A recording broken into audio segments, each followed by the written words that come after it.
السلام علیکم، میرا نام ہے حماد اور آپ دیکھ رہے ہیں کائنات ٹی وی۔ دوستو، آج ہم بات کریں گے مسلم دنیا کے ایک عظیم ہیرو جسے فاتح سندھ بھی کہا جاتا ہے، محمد بن قاسم کے بارے میں۔ یہ کون تھے اور سندھ تک ان کی رسائی کیسے ہوئی؟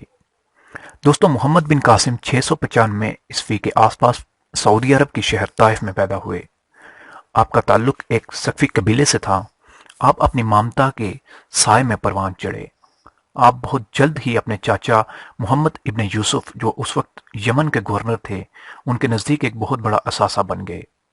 آپ اپنے فیصلے، صلاحیت اور مہارت کی وجہ سے دوسرے افسروں سے بہت مختلف تھے۔ آپ نے اپنے کارناموں سے وقت کے حکمران کو اس بات پر مجبور کیا کہ وہ آپ کو وزیر خارجہ مقرر کرے۔ محمد بن قاسم حجاج بن یوسف کا قریبی رشتہ دار بھی تھا، اور حجاج کے اثر و رسوخ کی وجہ سے محمد بن قاسم کو نوعمری میں ہی فارس کا گورنر مقرر کر دیا گیا، اور پھر قاسم نے اس خطے میں بڑھنے والی بغاوت کو کچل دیا تھا۔ ایک روایت میں یہاں تک لکھا ہے کہ آپ حجاج کے داماد تھے۔ محمد بن قاسم کو عماد الدین کے لقب سے بھی جانا جاتا ہے۔ آپ اموی خلافت جنرل کے ایک عرب کمانڈر بھی تھے، جنہوں نے خلیفہ ولید اول کے دور میں سندھ اور ملتان پر فتح حاصل کی۔ ہندوستان کی فتح کی ایک طویل اور قلیل مدتی وجوہات ہیں۔ عربوں کی ہندوستان اور مشرقی ایشیا کے ساتھ تجارت تھی۔ یہ تجارت سمندری راستے سے ہوتی تھی۔ سندھ کے قزاقوں کی لوٹ مار کے سبب راستہ کافی غیر محفوظ تھا۔ عرب کے باغی بھی سندھ میں ہی پناہ لیتے تھے۔ اسی وجہ سے اموی چاہتے تھے کہ وہ ان کی حکمرانی کو مستحکم کریں اور تجارت کو محفوظ بنائیں۔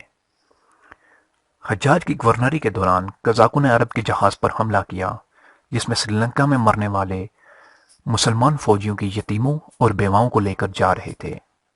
اسی طرح اموی خلافت کو جائز مقاصد کی فراہمی، جس نے انہیں مکران اور سندھ کے علاقوں میں قدم جمانے کے قابل بنا دیا۔ اموی خلافت نے محمد بن قاسم کو سندھ پر حملہ کرنے کا حکم دیا۔ اس نے 6000 شامی گھڑ سواروں کی رہنمائی کی، اور سندھ کی سرحدوں پر اس کے ساتھ ایک ایڈوانس گارڈ، 6000 اونٹ اور 5 کیٹلٹس شامل تھی۔ محمد بن قاسم نے پہلے دیبل پر حملہ کیا، جہاں سے عرب فوج نے دریائے سندھ کے ساتھ مارچ کیا۔ روہڑی میں دوہر کی فورسز سے ملاقات کی۔ دوہر لڑائی میں مارا گیا۔ اس کی افواج کو شکست ہوئی اور محمد بن قاسم نے سندھ پر قبضہ کر لیا۔ محمد بن قاسم 712 عیسوی میں دائبل میں داخل ہوا۔ ان کی کاوشوں کے نتیجے میں وہ دائبل پر قبضہ کرنے میں کامیاب ہو گیا۔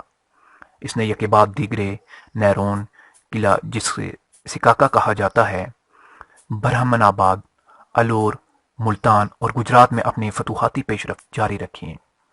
ملتان کی فتح کے بعد یہ اپنا بازو کشمیر کی حدود تک لے گیا، لیکن ان کی برخاستگی نے مزید پیش رفت روک دی۔ اب مسلمان شمال میں کشمیر کی سرحدوں تک پورے سندھ، پنجاب کا ایک حصے کے مالک تھے۔ فتح کے بعد اس نے محمد کی پالیسی اپنائی اور مقامی لوگوں کی طرف سے ان کے مذہبی ثقافتی طریقوں میں عدم مداخلت کے بدلے میں مسلم حکومت کو قبول کرنے کا مطالبہ کیا۔ انہوں نے ٹیکس کے نئے نظام کے ساتھ امن قائم کیا۔ اس کے بدلے میں اس نے مقامی لوگوں کی جان و مال کی حفاظت کی ضمانت فراہم کی۔ حجاج کا انتقال 714 میں ہوا۔ جب ولید بن عبد المالک کا انتقال ہوا تو اس کا چھوٹا بھائی سلیمان خلیفہ کے عہدے سے کامیاب ہوا۔ وہ حجاج کے اہل خانہ کا تلخ دشمن تھا۔ انہوں نے سندھ سے محمد بن قاسم کو واپس بلا لیا، جو احکامات کی تعمیل کرتے ہوئے ایک جرنیل کا فرض سمجھتے ہیں۔ جب محمد بن قاسم واپس گئے تو انہیں 18 جولائی 715 عیسوی کو 20 سال کی عمر میں شہید کر دیا گیا۔